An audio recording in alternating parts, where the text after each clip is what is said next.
Bismillahirrahmanirrahim. Assalamualaikum warahmatullahi wabarakatuh. Alhamdulillah wa syukrillah wala hawla wala quwata illa billahil aliyyil azim. Assalatu wassalamu ala asrafil anbiya'i wal mursalin wa ala alihi wa sahbihi ajmain. Amma ba'd. Selamat sore, salam sejahtera untuk kita semua, salam kebajikan. Yang dihormati Bapak Ketua Yayasan yang menaungi Universitas Muslim Udon, Pak Ibrahim. Yang dihormati pelaksana rektor umum ya, umum. Yang dihormati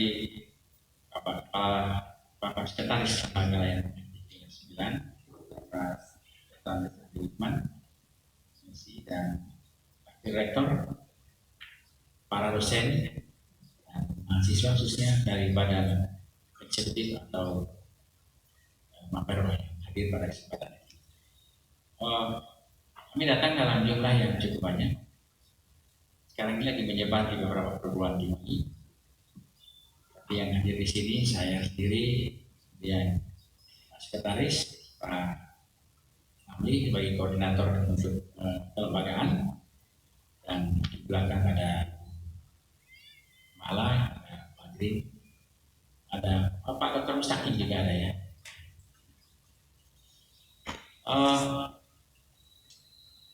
Yang pertama adalah tadi Pak Ketua saya menyampaikan bahwa mahasiswanya itu berasal dari kalangan ekonomi bawah. Tidak usah khawatir Pak Rektor, karena saya berasal dari lapisan ekonomi paling bawah.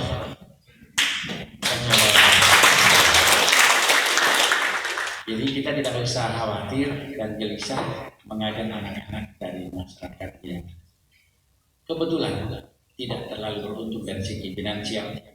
Karena ternyata anak-anak itu luar biasa, dan mereka tahan banting biasanya Pak, karena sudah terbiasa.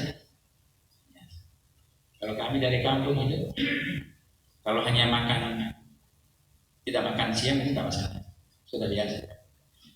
Jadi adik-adik sekalian yang kebetulan kurang beruntung sama sih. Sekarang aja baru saya bergaya, karena sudah profesor doktor. Dulu saya juga kere, sekarang kaya. Paling tidak banyak teman. Jadi tidak usah khawatir. Justru saya berharap di sini ada terutama dari BEM. Ini apa pernah mereka demo di sini Pak? Belum ya? Jangan sampai. Ngapain kita pergi demo? Saya bilang sama teman-teman saya dulu waktu kita dari kampung, sudah hitam kita. Pergi di tengah jalan demo panas-panas matahari, bakar-bakar ban, tambah hitam. Lengkap untuk penderitaan kita. Jadi, tapi orang kampung tidak boleh tidak kritis. Dia harus kritis. Mahasiswa itu harus kritis. Tapi karena dia orang kampung, dia sopan dan santun. Generasi muda tidak boleh tidak kritis. Tidak mungkin ada kreativitas tanpa daya kritis yang tinggi. Dan tidak mungkin ada inovasi kalau orang tidak kreatif. Jadi kritis, kreatif, inovatif itu berjenjang. Tidak ada yang inovatif dulu baru kemudian kreatif baru kritis, tidak. Dia dari kritis dulu. Kalau orang sudah terbiasa melihat sesuatu bahwa ini kurang bagus, ini harusnya lebih bagus seperti ini, itu akan melahirkan inovasi. Tapi tetap santun, sopan dan santun itu perlu dijaga. Saya mau tanya, ada yang dapat beasiswa di sini mahasiswa? Oke. Jadi kami semua dapat UKT. Berarti hebat ini perguruan tingginya. Saya juga heran ini kenapa perguruan tinggi baru dikasih semua UKT. Oke, terima kasih. Nanti begini, ini kan sudah ada akreditasinya. Kan tadi ada akreditasinya. Tadi akreditasi akreditasi baik. itu berarti sudah berhak mendapatkan KIP kuliah. Cuma deh, Anda semua yang ongoing mungkin tidak bisa. Tapi kita lagi berusaha. Tapi untuk adik-adikmu nanti, tolong bantu perguruan tingginya mendorong adik-adik mahasiswa baru itu supaya punya KIP kuliah. Kalau punya KIP kuliah, sampaikan kepada WR3. Ini kita pilihnya. Kalau perlu sekarang deh, cari tetangga-tetangga atau siapapun di kampung, kirim surat. Siapa yang punya KIP kuliah? Daftar hubungan.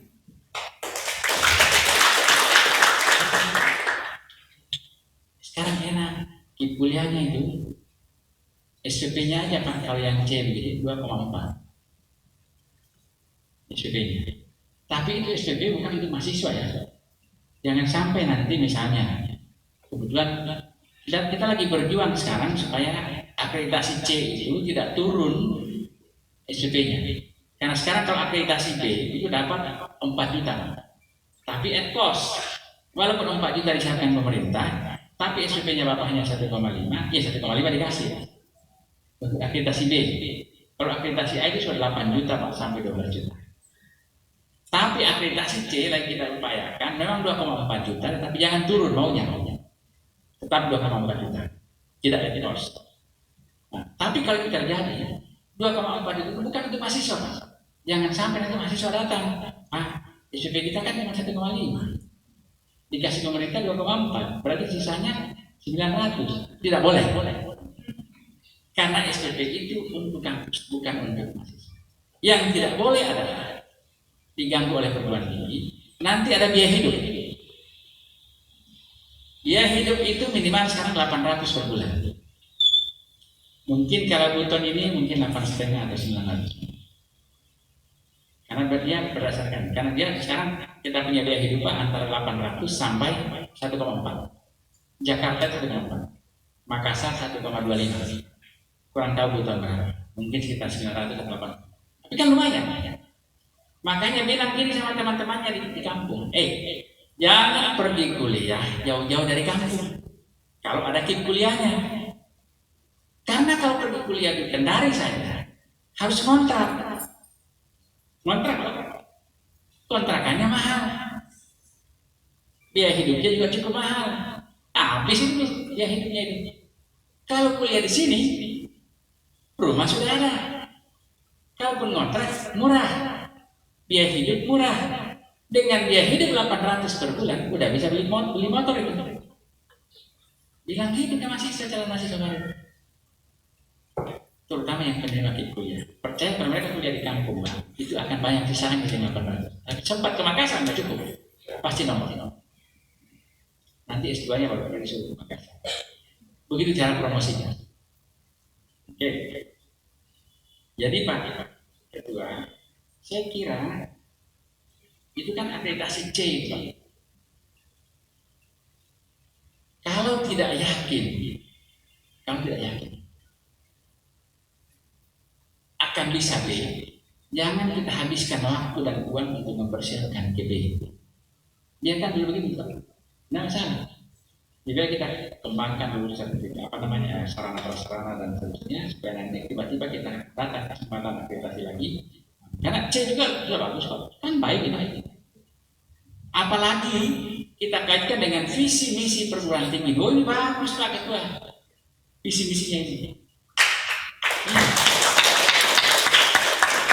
Masalah kita hari ini, saya bilang, masalah kita hari ini adalah terlalu banyak sarjana yang menganggur.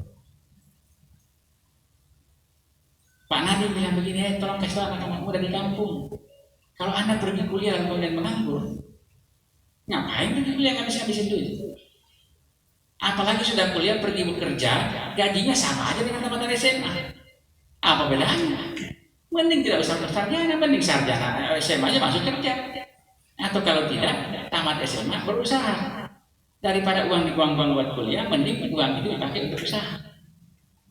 Nah, tapi dengan visi misi perguruan tinggi ini ingin menciptakan menjadi kampus entrepreneur, artinya akan lahir dari sini pengusaha-pengusaha.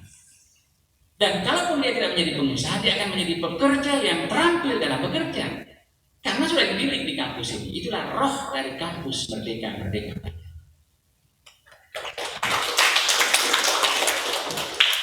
Setuju saya, Pak. Sangat setuju. Visi misi itu bagus kan? Karena betul, kalau negara ini mau maju, maka dari 1.000 penduduk harus ada 2% yang menjadi pengusaha.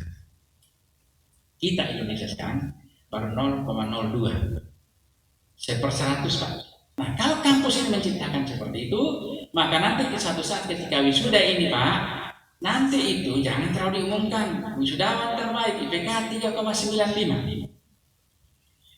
Nanti itu wisudawan terbaik IPK 4,0 dan sudah punya usaha. Nah, itu bahkan bisa jadi wisudawan terbaik adalah masa studi 4,5 tahun, punya perusahaan dengan jumlah karyawan 100. Itu jauh lebih baik daripada diumumkan wisudawan terbaik IPK 4,0 masa studi 3,5 tahun pengangguran. Makanya Pak, nanti wisudawan terbaik kita itu bikin indikator Pak WR3.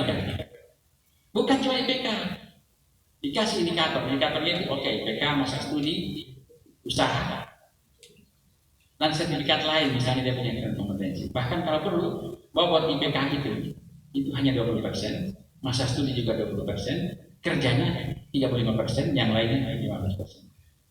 Bikin begitu, Pak. Ngapain kita menciptakan generasi muda sarjana tapi tidak bekerja? Makanya saya kalau muji, semester berapa? Semester 14. Kok kenapa? Pak, saya sudah punya istri 1, anak 2.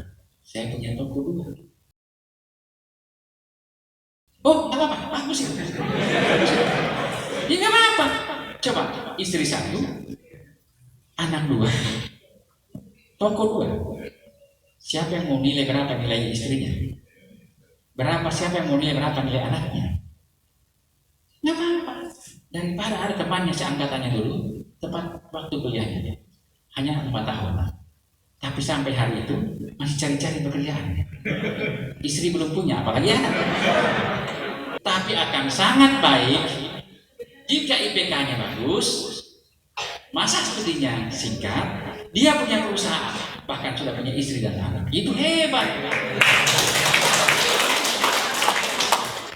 Dan saya yakin dengan visi misi Universitas Muslim Buton ini akan bisa. Apalagi hari ini kita serahkan program studi kewirausahaan. Kewirausahaan itu bukan teori. Orang berusaha itu bukan teori, tidak ada teorinya itu. Coba tanya pengusaha sukses di dunia ini, atau kalau nggak usah di Makassar, di Buton aja. Apakah mereka pernah belajar di kewirausahaan? Karena tidak ada program studi kewirausahaan waktu itu. Pengusaha yang baik adalah 1, dia terlahir dengan jiwa kewirausahaan. Dia punya jiwa entrepreneur. 2, orang itu belajar entrepreneur. Dan yang paling cocok adalah pengusaha itu lahir dengan jiwa kewirausahaan, belajar kewirausahaan. Itu akan menjadi pengusaha yang hebat. Makanya diperlukanlah program studi kewirausahaan. Tapi kalau hanya teori saja di kelas, jadi nanti Pak persyaratannya orang lulus mata kuliah kewirausahaan. Kalau sudah ada usahanya, ajar mereka. Coba bikin community firma begitu. Ada yang jadi presiden direkturnya, ada wakil direkturnya, dan seterusnya, ada bendahara saatnya. Lalu kemudian sudah mulai usaha apa? Itu baru. Makanya tadi cocok tadi itu ada setiap hari Kamis. Nah, itu Pak, itu untuk mahasiswa kewirausahaan wajib itu. Kalau perlu 3 hari ya, karena kita membutuhkan usahawan-usahawan muda untuk hari. Baru mau bikin usaha, pinjam uang di bank, bikin selamatan, diundang semua banyak orang. Habis uangnya, usahanya belum mulai. Itu kita. Oleh sebab itu Pak Rektor, mulailah pengusaha-pengusaha muda yang potensial itu dari tempat ini. Dari kampus ini. Anda semua penduduk dunia hanya masih kurang lebih 7,8 miliar. Penduduk dunia cuma 7,8 miliar. Paling tinggi 40% adalah angkatan kerja. Paling tinggi. Jadi kurang lebih 3 miliar angkatan kerja. Dengan adanya era disruption, Era revolusi industri 4.0 ini 1,5 miliar pekerja akan hilang yang bekerja pada sektor-sektor konvensional. Makanya kan mulai di mall-mall sudah mulai kurang digantikan oleh mesin. Parkir-parkir kan sudah jarang pakai ini. Sudah pakai tekan aja baru kita masuk. Di tol rata-rata sekarang mesin. Maka artificial intelligence, kecerdasan buatan itu mengancam kehidupan manusia, khususnya dalam dunia kerja. 1,5 miliar orang akan habis pekerjaannya karena tidak dipakai lagi. Semua pekerjaan digantikan oleh mesin. Berarti tinggal 1,5 miliar.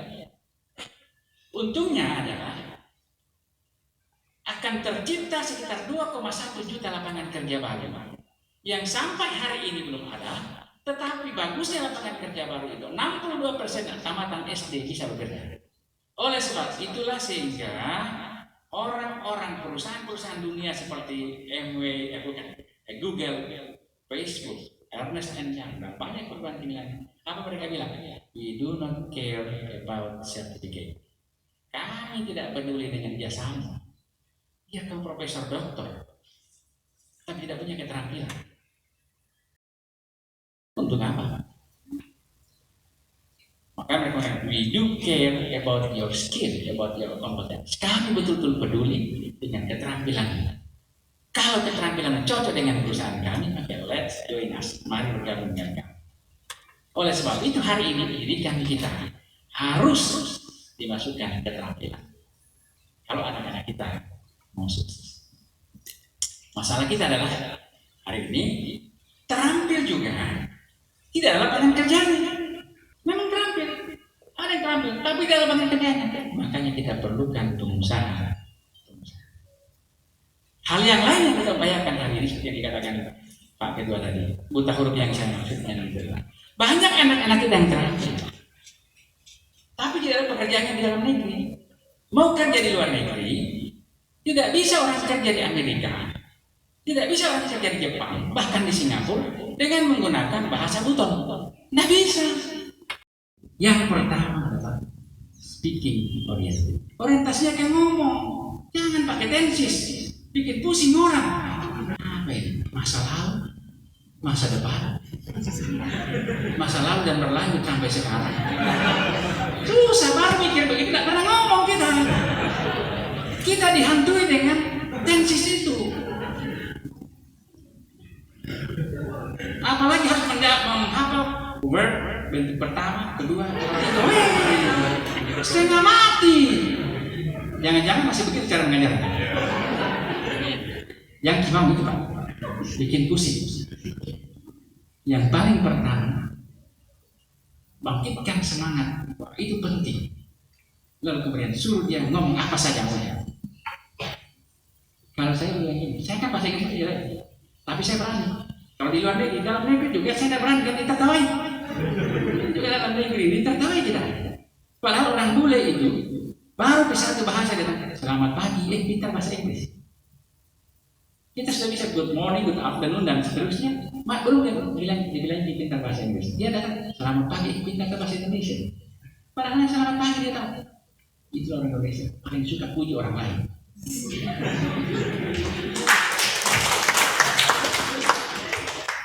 Jadi coba guru-guru bahasa Inggris speaking oriented.